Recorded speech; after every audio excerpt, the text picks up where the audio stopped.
Entonces entré a internet y me llegó una noticia de que en Perú una niña de 11 años tuvo un derrame cerebral en el colegio, en el salón de clases, y habían imágenes y todo. Y la reanimaron y la intentaron, pero no pudieron. Esta niña, ¿por qué sufrió un derrame cerebral? Porque usted sabe que los pelados hoy en día hacen todo este tipo de desafíos y de retos que se ven en internet. Entonces el reto era tomarse una pastilla para dormir, ¿sí? Una pastilla para dormir. A ver quién aguanta más. Entonces se ríen, a ver, usted se toma la pastilla, usted también, a ver quién aguanta más sin dormirse. Un somnífero. La niña se tomó 2 y algo hizo mal en su organismo, o sea que todos los organismos no son iguales, y la niña tuvo un derrame cerebral por el desafío el reto. Entonces, claro, hay imágenes, todo. Pero ahí no terminaba la noticia.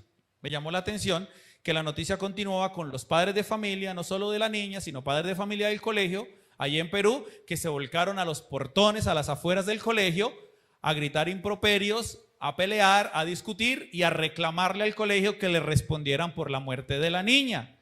Pero yo me hacía una pregunta: ¿realmente es responsabilidad del colegio, si somos honestos, o hay más responsabilidad de lo que sucede en la casa y la tutoría que le damos a nuestros hijos en casa? Porque realmente hay alguna manera de que los muchachos no metan cosas al colegio. Mire, yo iba con tenis que no eran al colegio y en la portería siempre había un coordinador o el rector o los vigilantes, todos así como alférez. Saludo para los alférez, todos así como alférez, mirando en qué momento entraba alguien con un Nike así hecho con marcador, porque uno era así de muchacho. Le hacía a usted el Nike o las rayitas de Adidas, alguna bobada a usted los zapatos. Pero yo me llevaba tenis de otro color, para que una niña, perdóneme que se los diga, pero sea tan cerradita y diga: yo quiero participar de cualquier desafío que haya, y el desafío es tomarme una pastilla, pues yo me lo tomo. ¿Qué falta de acompañamiento, díganme ustedes, por el amor de Jesús, tuvo esa niña? ¿Qué ausencia de padres tuvo esa peladita? Mucha, déjenme decirles. Ayer les hablábamos a los pelados algo que se llamaba identidad y autoestima. Cuando no forjamos en ellos eso, suceden tragedias como estas. Escuchaba también esta semana a alguien decir, no cristiano, pero me llamó la atención la sensatez con la que hablaba, y decía en un podcast: nosotros, los que crecimos sin papá junto a nosotros, tenemos inseguridades, somos más locos.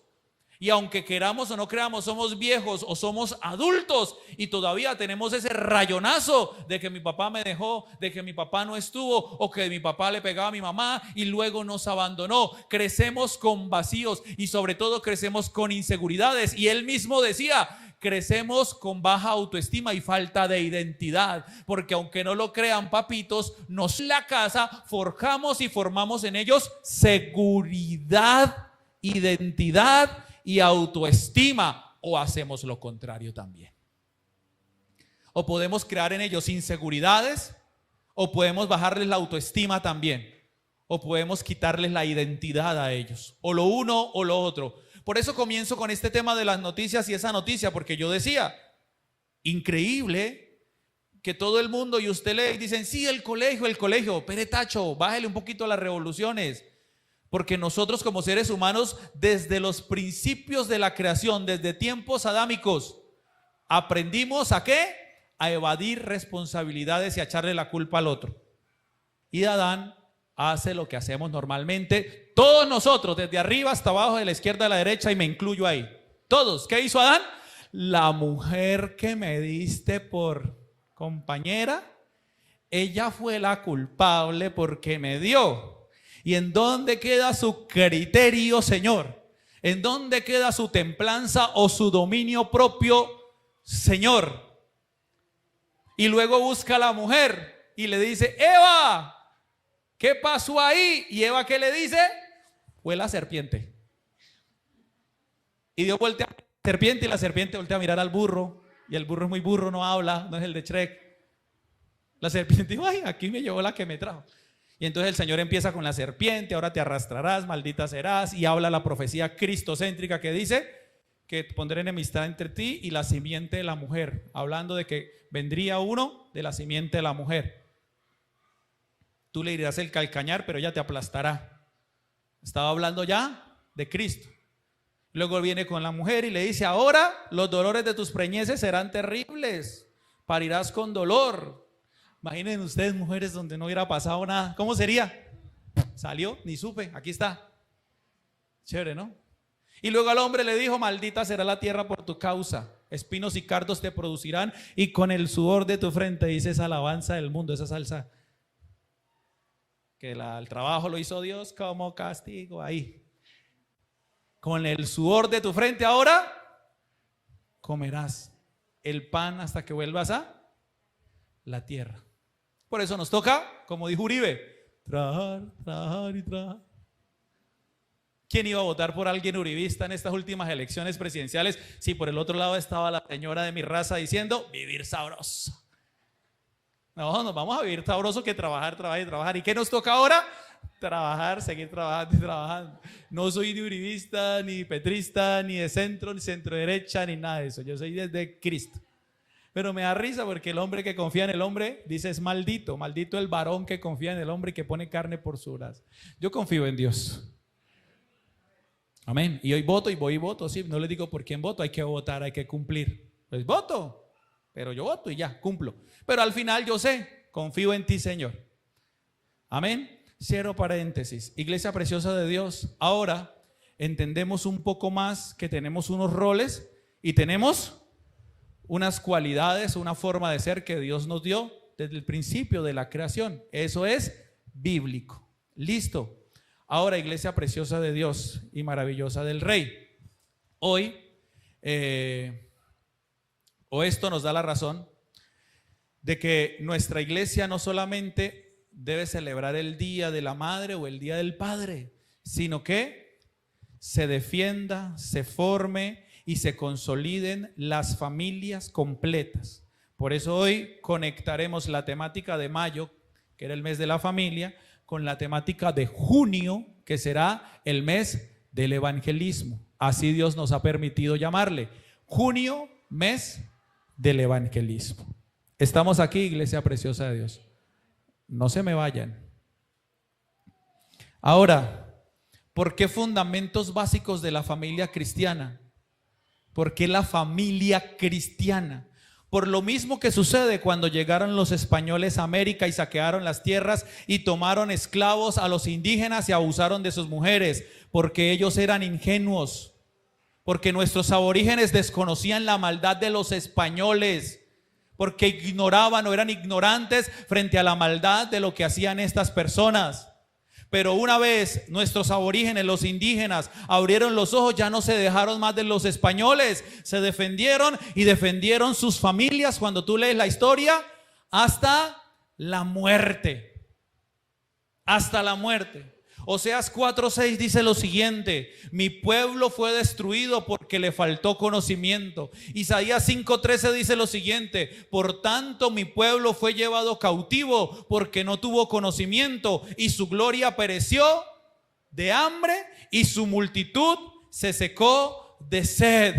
Porque como cristianos hoy tenemos conocimiento. Antes tú y yo éramos vulnerables, no teníamos conocimientos, éramos como los aborígenes cuando vino Colón y saqueó, hizo todas esas maldades. Nosotros éramos así. Por eso las familias cristianas deben actuar, obrar y vivir de una forma diferente. El que desconoce la historia la vuelve a repetir y la vuelve a repetir y la vuelve a repetir. Tú y yo ya sabemos de dónde Dios nos sacó y a dónde Dios nos tiene. Abrimos nuestros ojos algún día y no comimos entero. Por eso las familias cristianas deben tener unos fundamentos básicos.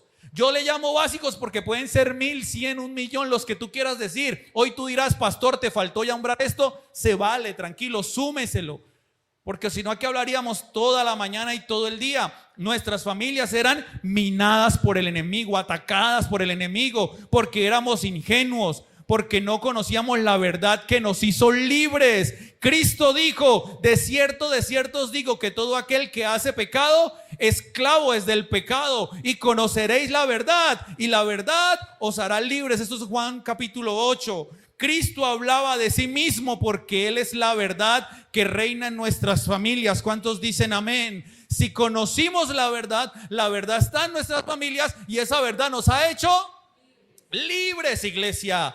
Por eso la familia cristiana debe tener fundamentos. Por eso ahora somos familias cristianas, porque tenemos el conocimiento de la verdad y defenderemos nuestras familias hasta la muerte del pecado y de Satanás. ¿Cuántos dicen amén?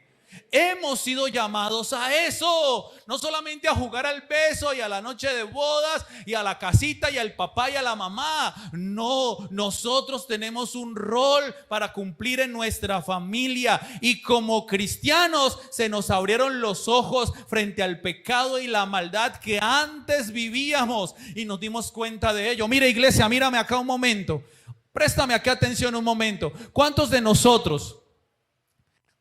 Trato de mirar allá los de arriba, perdonen de mis hermanos que no tenemos allí, pero sé que ustedes están conectados con Dios. ¿Cuántos de nosotros a veces asistimos a alguna que otra reunión con nuestra familia? Porque el pastor cristiano, Arley, el no sé qué, yo hace poco estuve en una y sé cómo participar y sé cómo estar y hasta qué momento estar y qué hacer y qué no hacer. Porque yo siento que yo puedo bendecirlos más con mi comportamiento que unírmeles a ellos y no les doy testimonio. Entonces subimos allí y yo decía, wow, Dios, no quiero sentirme mejor que nadie, pero yo digo, wow, Señor, yo antes vivía de esta manera y me da tristeza y me da guayao ver que las familias en general se detuvieron en el tiempo y tienen una rutina de pecado y de maldad, y lo peor es que no saben que están en pecado y en maldad. Lo peor es que no saben que lo que hacen está mal y por eso están así. Y yo le doy la gloria y la honra a Dios porque mi familia ahora conoció de Cristo. Mi familia tiene unos fundamentos, mis hijos tienen unos fundamentos.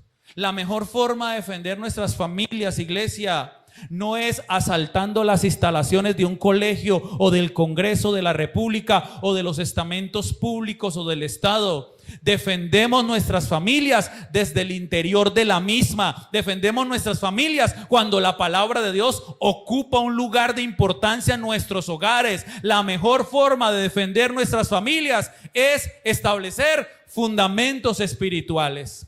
Aló. La gente dice, yo defiendo a mi familia porque me le paro al rector del colegio y al profesor del colegio porque le puso un negativo a mi hijo.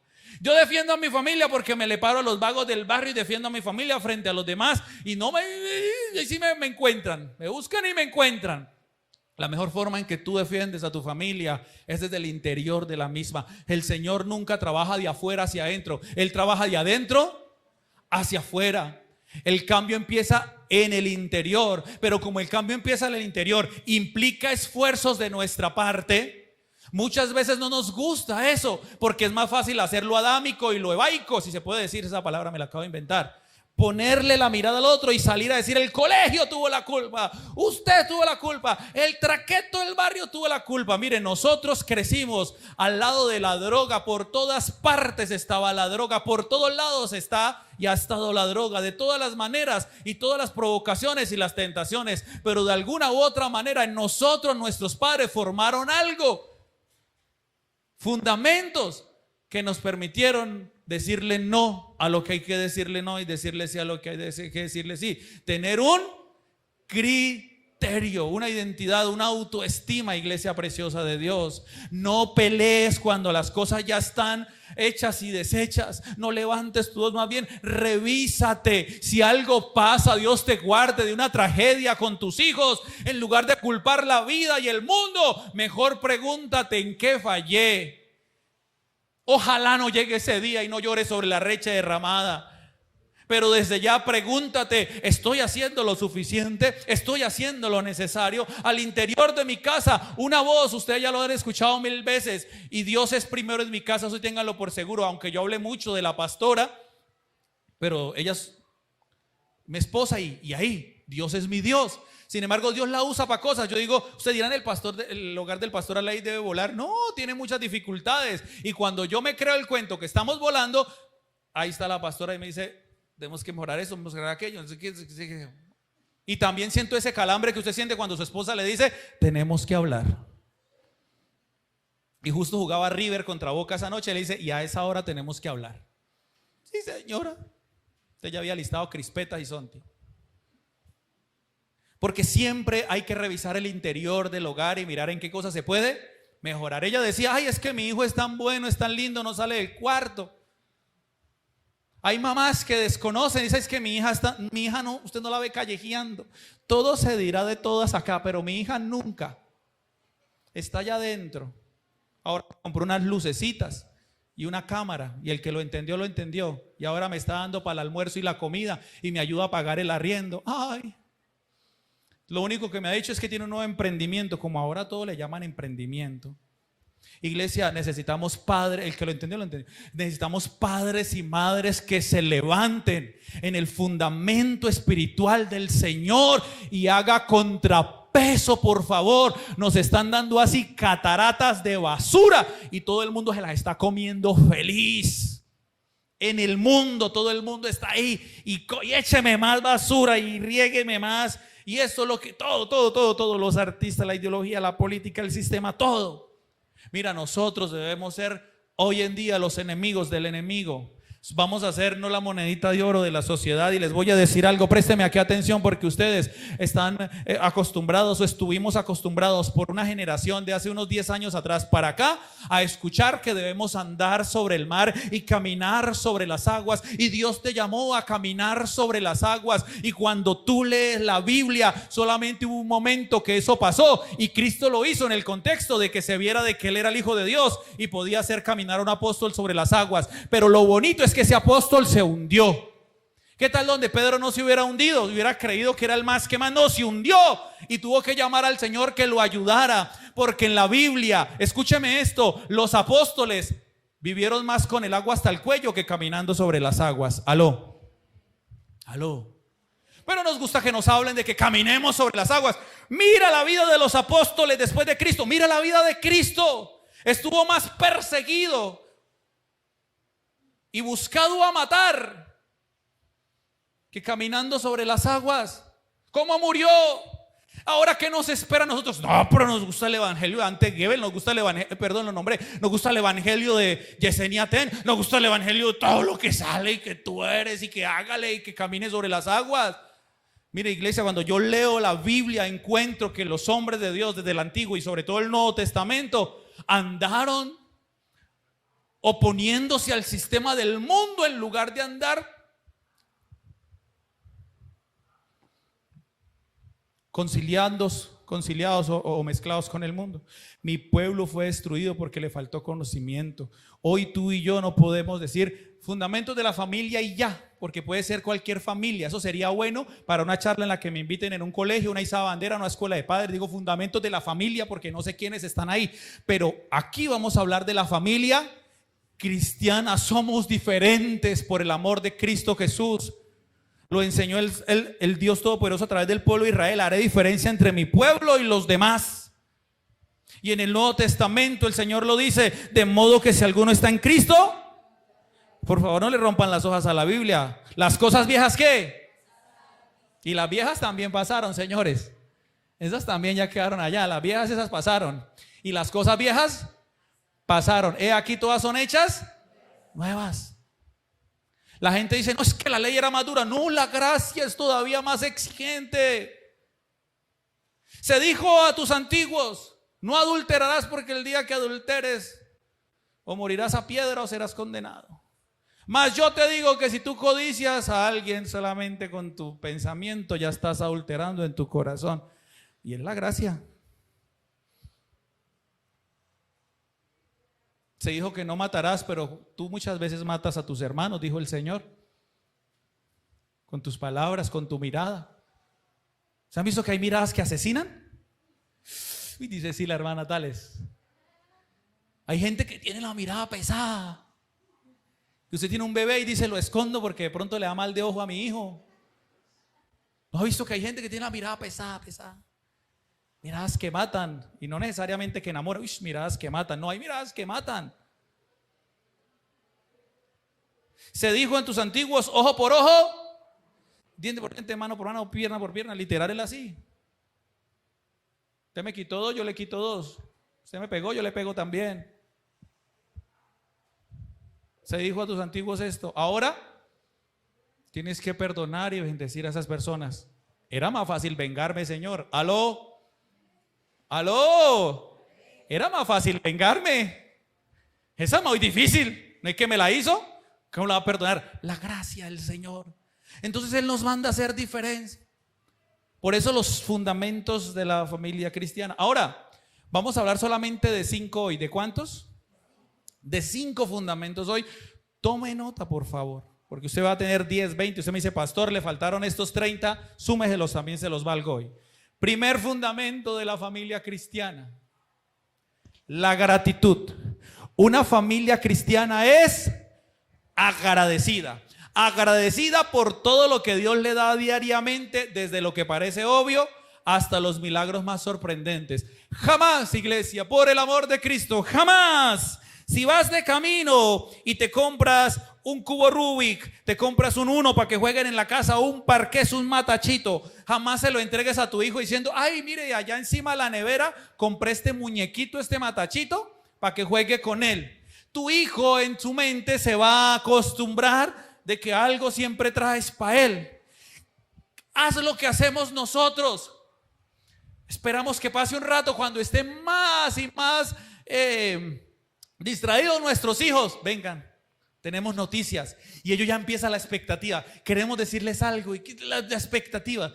Mire, porque se han portado bien y tan, así sea una bobada. Algo de comer, algún juguetico, alguna cosita. Y gracias a Dios pude traerte este cubo Rubik de 8,000 pesos. Por ejemplo, pasó esta semana. Terminé yo jugando más y viendo tutoriales en YouTube y estoy engomado con ese cubo. Pero engomado con ese cubo. Porque en la casa queremos aplicarlo. Menos tecnología, más cosas en familia, más altares familiares, más tiempos en familia. Entonces vamos a quitarle un poco y trajimos algunas cositas, pero eran así. Hay que darle gracias a Dios. Un pilar fundamental es darle gracias a Dios, porque el día que tú no le das gracias a Dios por lo que recibes y vives en tu casa, tu hijo va a crecer creyendo que todo es gracias al esfuerzo, a tu trabajo, a tu juventud, a que tú te la rebuscas. Y como dijo Bart Simpson, que ya están acostumbrados a escucharme en ese capítulo, ese episodio, que dijeron, Bart, ora, y dijo, querido Dios, nosotros pagamos por todo esto, así que gracias por nada. Ellos van a crecer así. Ellos van a crecer así y van a pensar que fue su talento y sus cosas. Pero nadie es ateo siempre, porque el día que hasta se corta necesita de, el día que está en alguna urgencia necesita de, en alguna emergencia necesita de, dijo, vea un ateo un avión de picada. En lo que sea que creo, en lo que sea que existe o no existe, si algo existe, ayúdame, recíbeme, porque es ser muy deprimente y muy triste ser ateo, ¿no? ¿Cuánto les cuesta despedir a seres queridos en la tumba, en un funeral?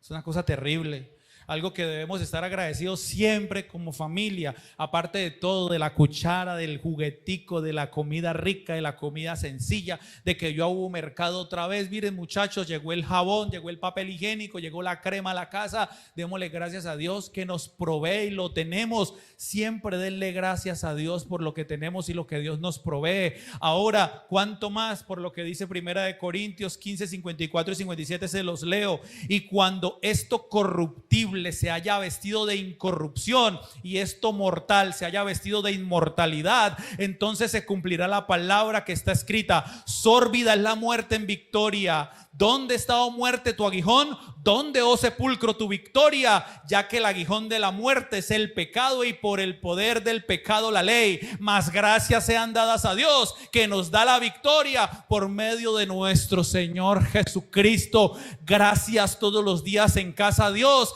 que nos salvó de la maldición del pecado y de una muerte eterna. ¿Dónde está, oh muerte, tu aguijón? ¿Y dónde, oh sepulcro, tu victoria? Jamás, ya no la tiene, porque hubo uno que venció la muerte. Entonces demos gracias a Dios, porque aunque estemos ahorita unidos, algo va a pasar. En algún punto nos separaremos, nuestros hijos se irán o alguno de nosotros moriremos. Y démosle gracias a Dios que algún día nos reencontraremos en la eternidad.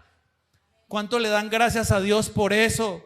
Si hay algo duro de verdad, despedir a un ser querido, pero qué bueno que en la casa se le dé gracias a Dios y Cristo sea siempre el centro para tener la certeza, como dijo el apóstol Pablo, para mí el vivir es Cristo y el morir es ganancia. El día que despidamos a mamá, a papá, al abuelo, a la abuela y desgraciadamente quizás a un hijo, que no debería ser el orden, que los padres entierren a sus hijos, sino viceversa. Por lo menos tengamos la certeza, no, por lo menos no, tengamos la gran certeza y la gratitud de que hubo uno que venció el pecado, que venció la muerte y los sepulcros quedaron sin victoria. La victoria nos la dio Dios Padre a través de su Hijo Jesucristo. Y cuando esto de incorrupción se vista, esto corrupto se vista de incorrupción y esto mortal se vista de inmortalidad, entenderemos por qué es importante que en la casa un pilar sea la gratitud por lo que Cristo hizo en la cruz del Calvario. ¿Cuántos dicen amén? ¿Cuántas familias están agradecidas? Segundo pilar de los 5 que tenemos hoy, y es el siguiente: una familia cristiana rechaza el pecado. Y para rechazar el pecado es porque es consciente que todo aquello que los aleja de Dios es pecado. Una familia que no es cristiana no sabe que es pecado. Una familia que es cristiana pasa como mi hijo me contaba ayer, que fue a la tienda y que iban a mirar unas cámaras, porque al parecer a un señor en la tienda se le cayó un billete de 50 y otro señor detrás lo pisó y lo arrastró y lo estaba llevando para un ladito, porque luego el señor como que buscó el dinero y se dio cuenta que el de 50 estaba ya escondidito en alguna parte. Iban a mirar porque había otro señor y parece que lo pisó y estaba buscando cómo cogerlo y no pudo y se fue. Hay gente que dice eso es ser vivo, eso no es pecado. Hay mucha gente afuera que desconoce qué es pecado y qué no es pecado, pero una familia que es cristiana sabe lo que es pecado y lo rechaza rotundamente. No lo consiente en el hogar, no lo consiente en la familia, iglesia preciosa de Dios. Por tanto, tratan el pecado como el pecado los trataría a ellos y exponen el pecado y lo rechazan con firmeza, porque el pecado, ¿usted sabe cómo trata a la persona? Yo he visto, iglesia preciosa de Dios, a grandes caer, y es de lo que yo más le pido a Dios que me guarde, porque soy humano, y he visto a grandes caer que creen que están firmes, y la Biblia dice: el que crea estar firme, mire que no caiga. Iglesia, al pecado hay que tratarlo como Él lo trata a uno, porque el pecado lo trata a uno sin escrúpulos. Estamos, iglesia preciosa de Dios. El pecado nos trata sin escrúpulos. Te quita el brillo de los ojos, te quita la gracia que tenías, te trata mal, te trata con todo lo que tiene y te da duro. Trata de esa misma manera el pecado. Sácalo. Esto de quién lo ha aprendido mucho, primeramente de Dios y de la palabra, de la señora Alicia Hernández de Moreno. Ella no le gusta cargar mucho el Durán, que ese es su segundo apellido, no, ella es de Moreno, muy orgullosa y muy feliz. Alicia Hernández de Moreno, en todo lado ella dice que la llamen así, que es mi madre. Y mi madre parece una leona cuando se trata del pecado. Mi madre a veces parece hombre, porque a veces ve cosas que, y en la iglesia hay situaciones y tal. Y yo sé que a usted a veces le cae pesadito una mujer como mi madre, yo sé, pero son necesarias.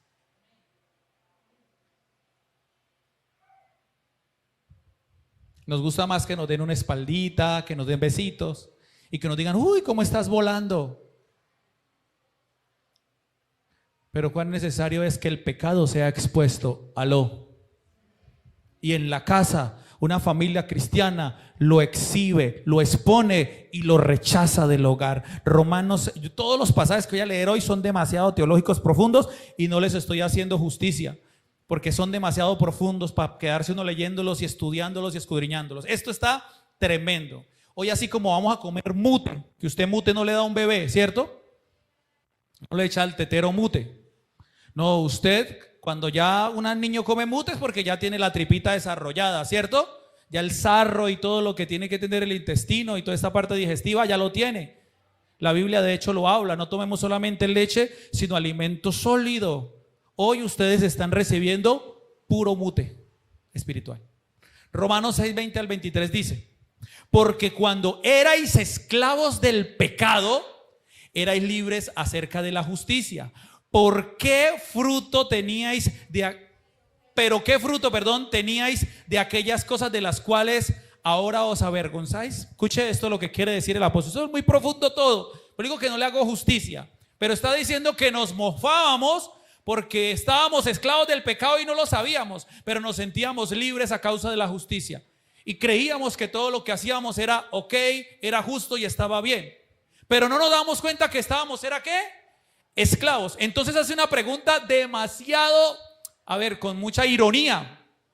La Biblia está llena de figuras literarias y la ironía es una de ellas. Está mofándose el apóstol y dice: pero ¿qué fruto teníais de aquellas cosas de las cuales os avergonzáis? Que a mí me dicen Pedro Navajas, a mí me dicen Antonio Aguilar, a mí me dicen Chente, a mí me dicen que yo sí aguanto cuando tomo. Bueno, ¿y qué fruto tiene usted de eso? Perdóneme que vea. ¿Qué fruto tiene usted de eso? No, es que yo era, mejor dicho, Diomedes me quedaba pequeño. En cada puerta un amor y en cada amor un hijo. Responsable, a cada hijo le puso una mamá diferente. Varones machos. Dígame, ¿qué fruto hay de eso? ¿Qué queda de eso? No nos mofemos del pecado, rechacemos el pecado, porque el fin de ellas es muerte. Mas ahora que habéis sido libertados del pecado y hechos siervos de Dios, tenéis por vuestro fruto la santificación y como fin la vida eterna. Porque la paga del pecado es muerte, mas la dádiva de Dios es vida eterna en Cristo Jesús. Qué cosa tan hermosa. ¿Cuántos siervos y siervas de Dios hay aquí? Ahora nosotros no somos esclavos, somos siervos del Señor. Y ahora nuestro fruto es la santificación. Y como fin la vida eterna. Nuestra casa debe vivir santificada porque rechaza el pecado. Ahora nosotros entendemos que la paga del pecado es muerte. Por eso lo tratamos con firmeza y lo echamos fuera, porque la paga del pecado es muerte. ¿Qué le dijo el Señor a Adán? No coma, porque el día de que él coma ciertamente morirá. Si no se refería a una muerte física, se refería a una muerte almática, una muerte emocional, una muerte espiritual. Mas la dádiva de Dios es vida eterna en Cristo Jesús, Señor nuestro. Una familia cristiana rechaza el pecado. Siguiente.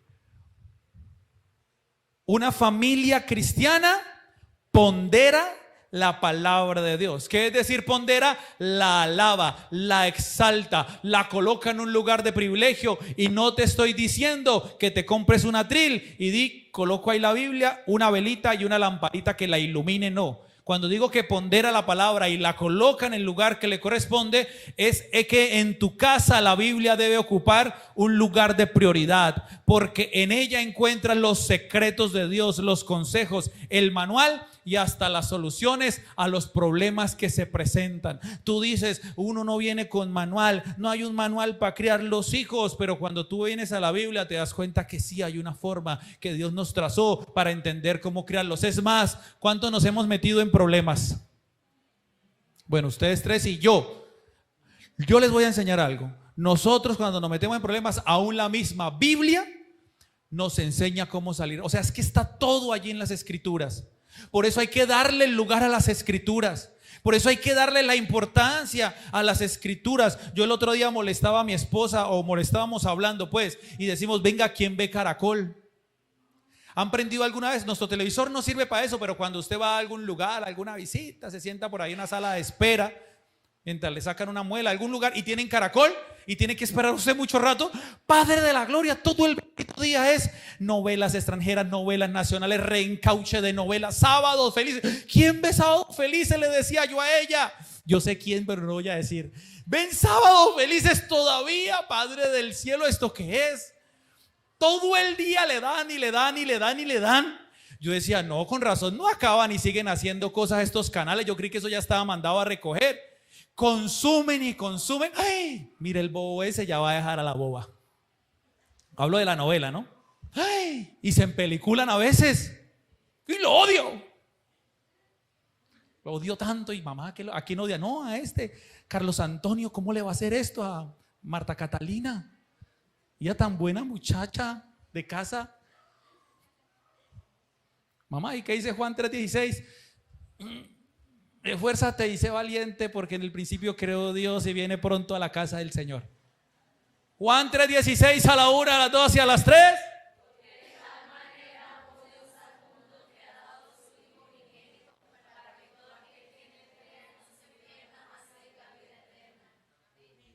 Vi labios que no se movieron y otros así.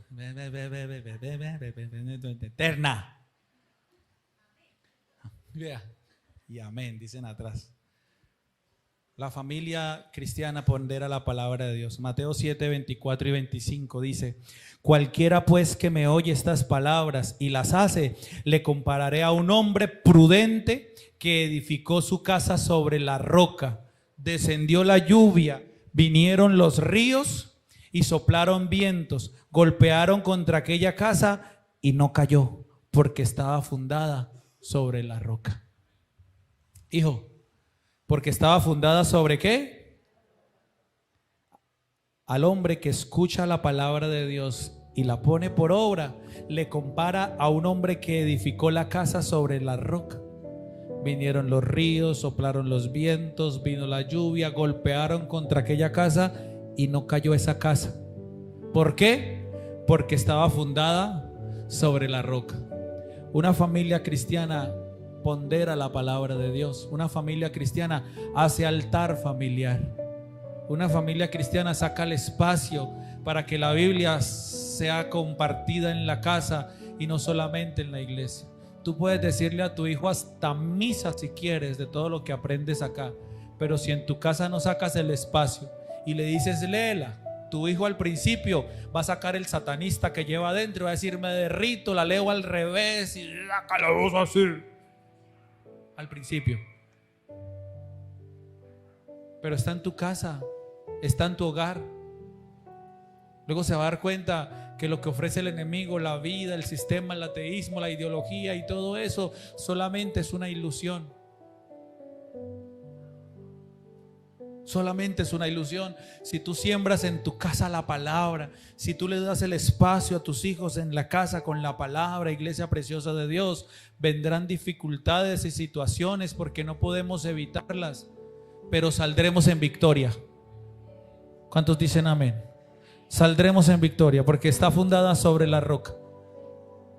Y si lo llevamos a otra parte de la Biblia, la roca inamovible, la piedra del ángulo es Cristo Jesús.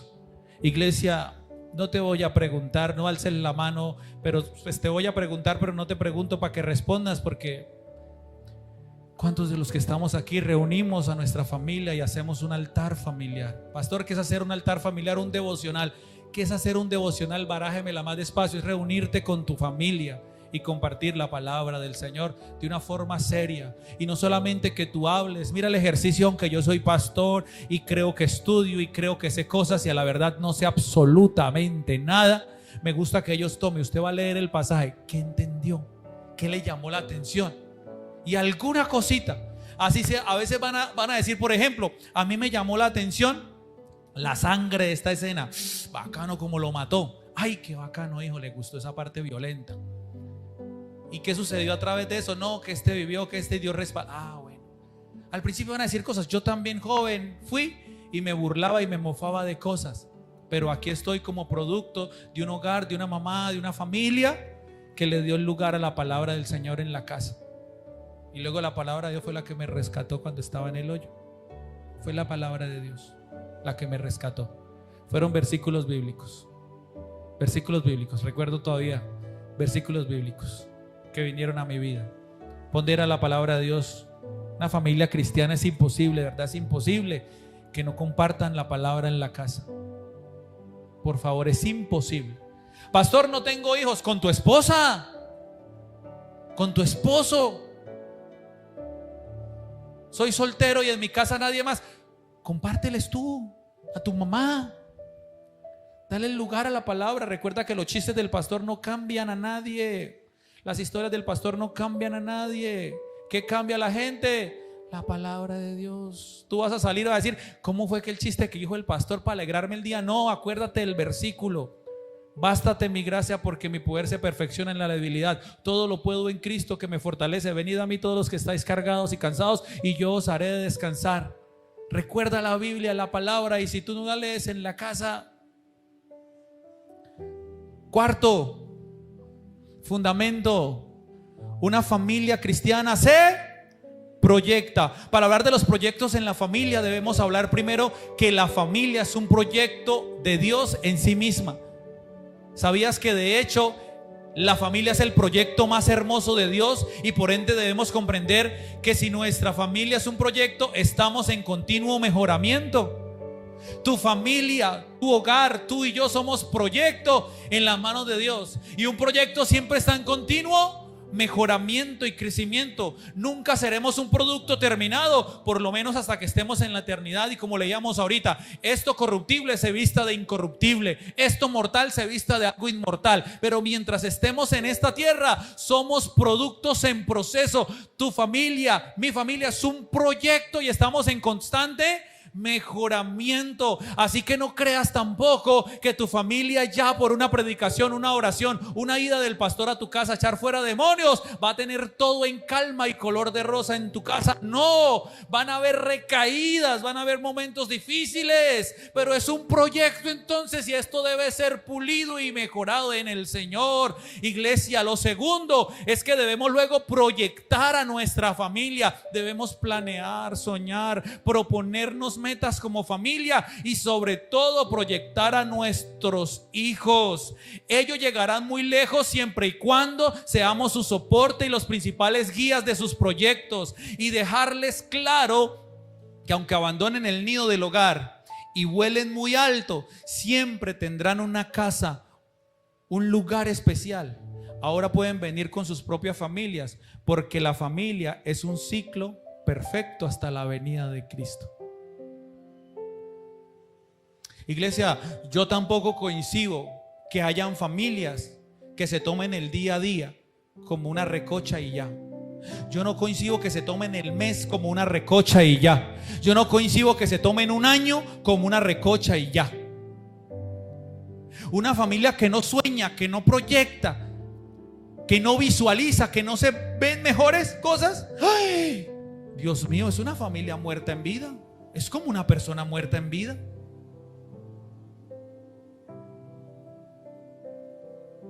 Si a uno lo que lo mueve son los proyectos, si a uno lo que lo mueve es lo que Dios pone en el corazón.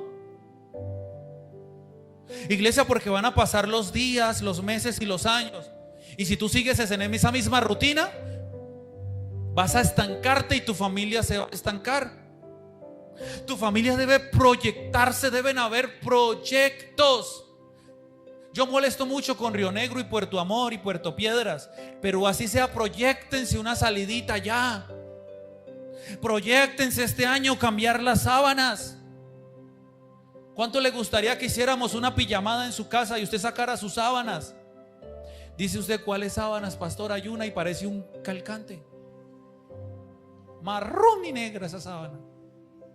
Otra lavada más y se rompe, pero eso no la ha vuelto a lavar, pastor.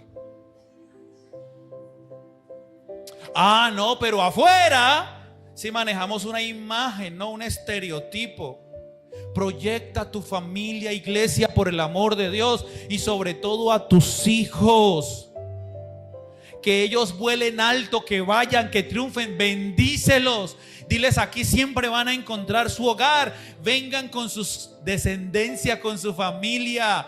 Y ese será un ciclo continuo, porque ahora ellos van a proyectar sus familias y sus hogares. Salmo 123, 7, 3 y 4 dice: he aquí herencia de Jehová son los hijos, cosa de estima el fruto del vientre, como saetas en manos del valiente, así son los hijos sabidos en la juventud. No me voy a quedar en eso, lo hablé la semana pasada. Los hijos son como flechas proyectados hacia un punto específico y que llegan más lejos que nosotros. Quinto, una familia cristiana permanece unida. Para llegar lejos como familia, la unidad es fundamental. Escuche que esta frase es como para que la pongan en mi lápida. Cuando corres solo llegas más rápido, pero cuando corres acompañado llegas más lejos. Otra vez. Cuando corres solo llegas más rápido. No hay nada que te pese más, que te estorbe, comillas. Pero cuando corres acompañado llegas más lejos. Para proyectarnos como familia debemos ser unidos. Eclesiastés 4 del 9 al 12 dice: mejores son dos que uno, porque tienen mejor paga de su trabajo. Porque si cayeren, el uno levantará a su compañero, pero hay del solo que cuando cayere no habrá segundo que lo levante. También si dos durmieren juntos, se calentarán mutuamente, mas ¿cómo se calentará uno solo? Y si alguno prevaleciere contra uno, dos le resistirán, y cordón de 3 dobleces no se rompe fácilmente. Corran unidos, anden unidos, y van a llegar más lejos. Van a saltar un muro muy alto, va a haber alguien que le ponga los hombros para que se suba, y cuando usted esté arriba le alcanza los brazos para que se suba. Ojalá el que le alcance los brazos al de abajo, el de abajo sea el más flaquito, porque qué tal sea yo y súbanse todos y luego me van a subir yo, ¡ey! Nomás muevo los piecitos ahí. Se ayudan y se apoyan y llegan más lejos. Iglesia preciosa de Dios, la unidad es fundamental. Y eso es como el noticiero del Canal 1 de mi época, la ñapa. ¿Y qué ñapa, señoras y señores? ¿Qué ñapa? Léalo conmigo. A la 1, a las 2 y a las 3. Si Jehová no edificare la casa, en vano trabajan los que la edifican. Si Jehová no guardare la ciudad, en vano vela la guardia. Por demás es que os levantéis de madrugada y vayáis tarde a reposar, y que comáis pan de dolores, pues que a su amado dará Dios el sueño. Si Dios no edifica la casa, en vano trabajamos los que la edificamos. Si Dios no cuida la ciudad, en vano vela la guardia. Por demás está, dice acá, que os levantéis muy de mañana y se vaya tarde a reposar, para que coma pan de dolores. ¿De qué le sirve a usted trabajar de sol a sol? ¿De qué le sirve? No ve que yo me mato, me levanto todos los días a las 5 y soy el último que me acuesto. Y con esa misma amargura se come usted la comidita en la noche. ¿De qué le sirvió entonces? ¿De qué le sirvió? Deje que Dios reine su corazón. Deje que Dios se siente en el trono de su familia. Hay 5 fundamentos aquí. Usted puede decir, pastor, ¿son más? Claro que sí. Ahora, iglesia, tú dirás, pastor, ¿esos son fundamentos? Usted acaba de decirlo. Fundamentos para la familia cristiana. Pero en mi casa no todos son cristianos. Por eso el mes de junio, mes del evangelismo, a los primeros que tienes que evangelizar es a tu familia. Tu familia es prioridad. Mes de junio, mes del evangelismo. Y los primeros que tienes que evangelizar será a tu propia familia. Por eso no vayas a faltar ningún día de junio, porque aquí y a los niños también nos unimos con el ministerio de Kids, con la pastora. Los temas que van a manejar con los niños, van a enseñarles cómo los niños, imagínense ustedes, van a evangelizar a sus papás en casa. Ahora nosotros, ¿cuánto más debemos aprender cómo evangelizar? Porque normalmente creemos que hay una sola forma, y hay muchas formas, iglesia preciosa de Dios. Ponte de pie, por favor. Todos de pie, no se me vayan a ir, no vayan a salir corriendo, no vayan a... quédense acá, por favor.